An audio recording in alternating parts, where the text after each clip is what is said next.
ہم چاہے کہیں بھی کتنا بھی ڈینائی کر لیں، لیکن جو ذمہ داریاں اللہ تعالیٰ نے بینگ عورت ہم پہ رکھ دی ہیں وہ رکھ دی ہیں. اب اس کے علاوہ ہم اس سے بھاگ کے ان حدود سے کہیں نہیں جا سکتے.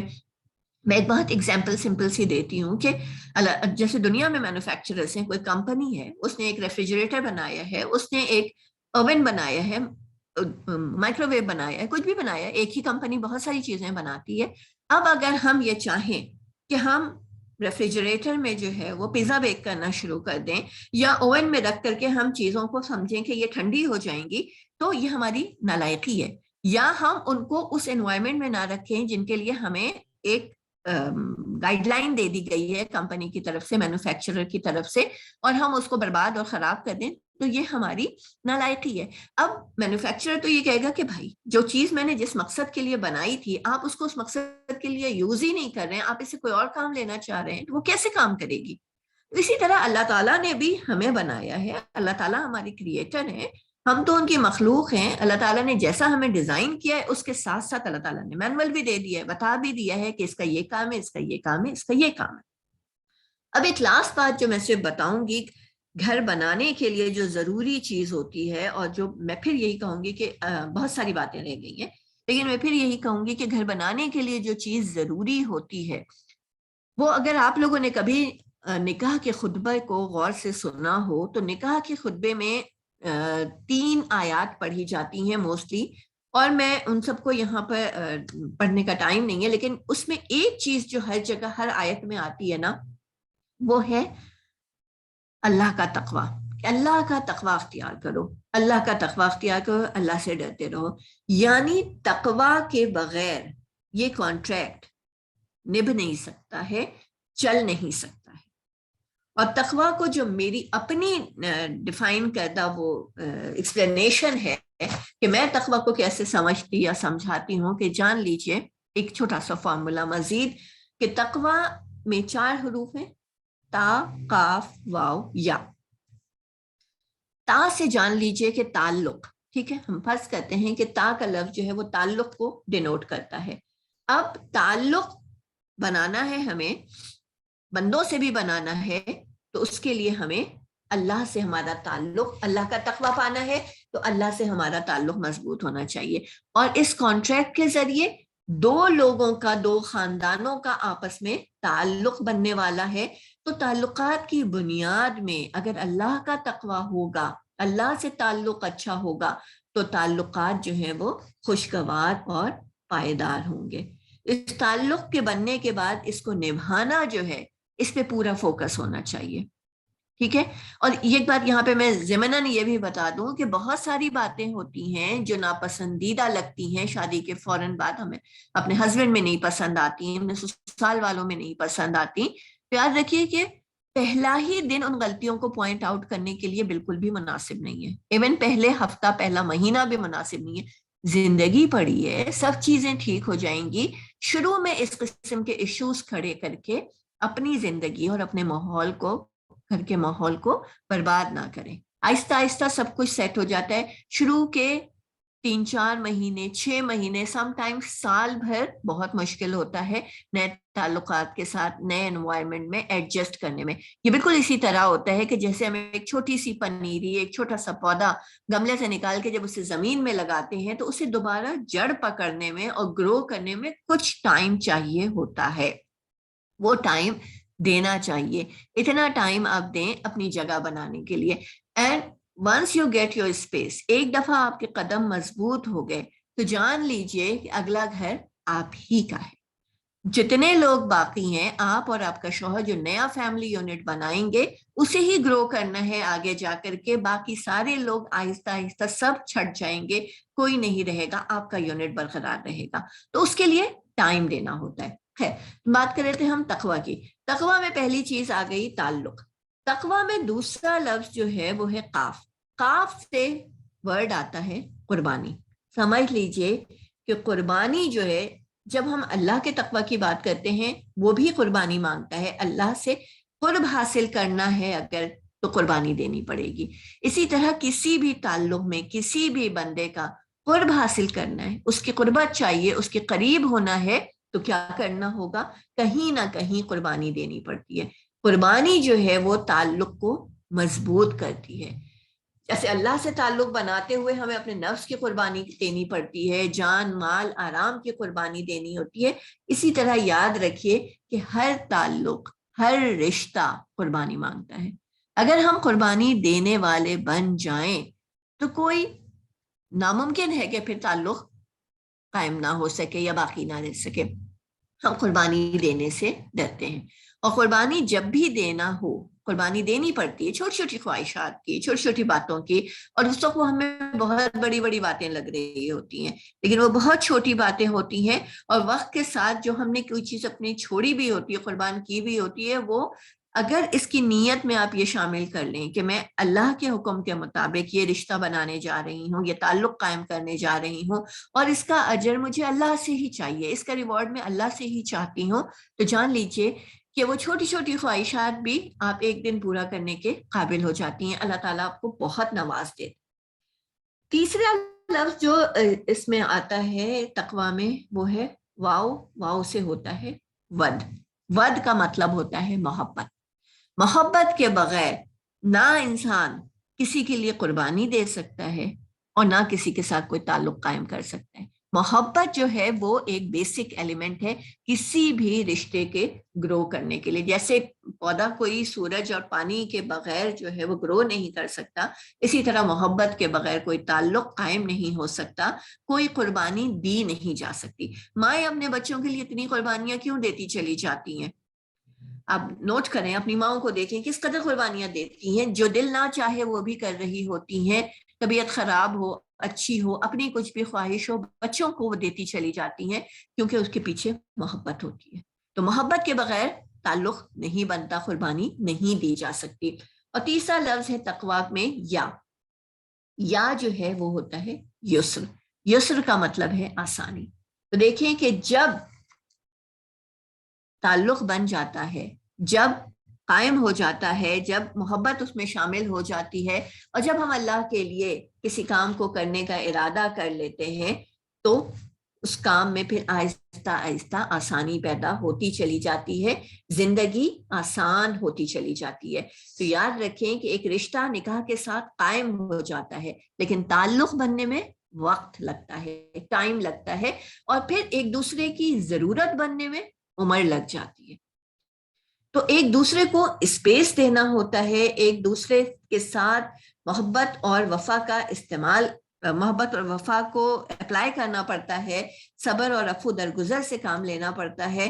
اور ایک بالکل لاسٹ بات صرف آج کل کے دور کے حساب سے میں یہ بتا دوں کہ موبائل کا استعمال شادی کے بعد کم سے کم ہونا چاہیے, اسپیشلی ان اے وے کہ ہمارے ہاں پرابلم یہ ہوتی ہے کہ موبائل ہر کسی کے ہاتھ میں ہوتا ہے اور اس قدر پرائیویسی اس کے لیے مانگی جاتی ہے, اور ادھر ہمیں کوئی بات بری لگی نہیں اپنے سسرال والوں کی یا اپنے ہسبینڈ کی, اور ادھر لڑکیاں فون اٹھاتی ہیں اور اپنی اماں کو ساری شکایتیں لگا دیتی ہیں, اور اس کے بعد کیا ہوتا ہے, تھوڑی دیر بعد غصہ بھی اتر جاتا ہے, ہسبینڈ کے ساتھ تعلقات بھی اچھے ہو جاتے ہیں, وہ کچھ باہر سے لا کے آپ کو کھلا بھی دیتا ہے, باہر گھمانے بھی لے جاتا ہے, سسرال والوں کے ساتھ بھی وہ جو وقتی غصہ تھا, وقتی کلیش ختم ہو جاتا ہے. لیکن کیا ہوتا ہے کہ ماں باپ کے دل میں جو بات رہ گئی آپ کے سسرال والوں کے اگینسٹ, وہ پھر جمع ہو جاتی ہے, وہ واش آؤٹ نہیں ہوتی ہے.